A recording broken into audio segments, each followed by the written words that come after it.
Patuloy ang pagdagsa ng libo-libong Katoliko sa St. Peter's Basilica kung saan nakalagak ang mga labi ni Pope Francis. Para sa iba pang update, nasa frontline ng balitang yan si Jovi Francisco live mula sa Rome. Jovi, ano na ang latest dyan?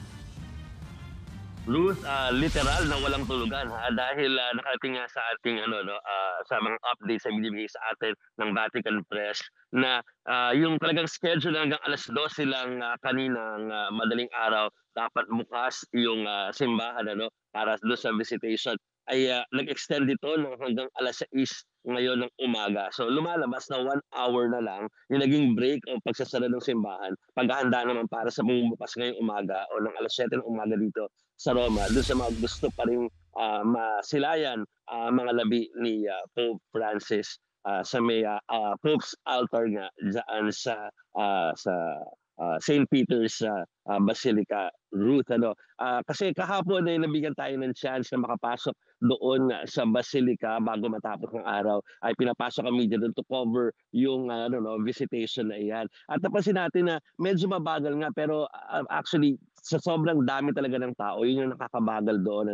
Aside from the security check, ay yung mabilis. Pagdating mo doon mismo sa harap ni Pope Francis, ay mabilis naman silang parang ina-usher out para hindi masyadong magtagal doon sa harapan. Pero ang dami talagang tao kasi from that point sa loob ng simbahan, yung ang pila ay nandoon na sa pinaka-main way or main road sa labas ng St. Peter's Square route. So talagang inasahan na ito ay i-extend talaga kagabi pero hindi inaasahan na i-extend ng talagang hanggang madaling araw na isang oras bago magbukas ulit yung simbahan route. At sa paglabas namin ng simbahan kahapon, yung mga media ay nasaksihan na nagpe-prepare na rin talaga yung mga workers dito para doon sa funeral rites sa darating na Sabado. Handa na yung mga areas kung saan upo yung mga VIP, pati yung mga members of the clergy at yung mga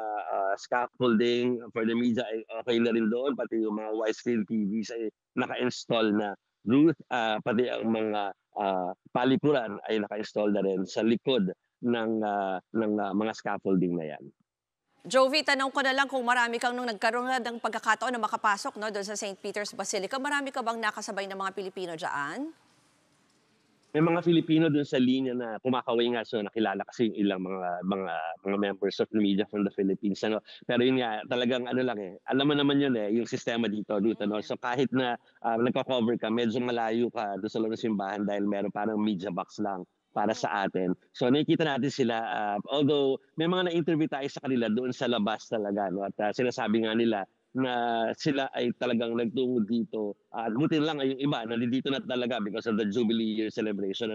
Pero yung iba ay nagbiyahe mula doon sa ibang parating lugar dito sa Roma para masaksiyan ito. At sinempo talaga nila, na unang araw na sila pumunta, dahil alam nilang mas dadami pa ang pupunta dito before the weekend.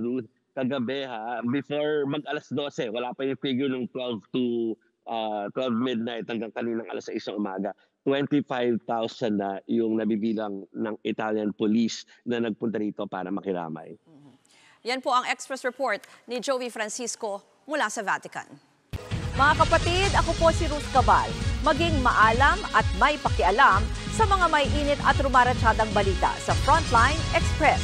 Para maging updated sa balitaan, mag-subscribe lang sa social media pages ng News 5.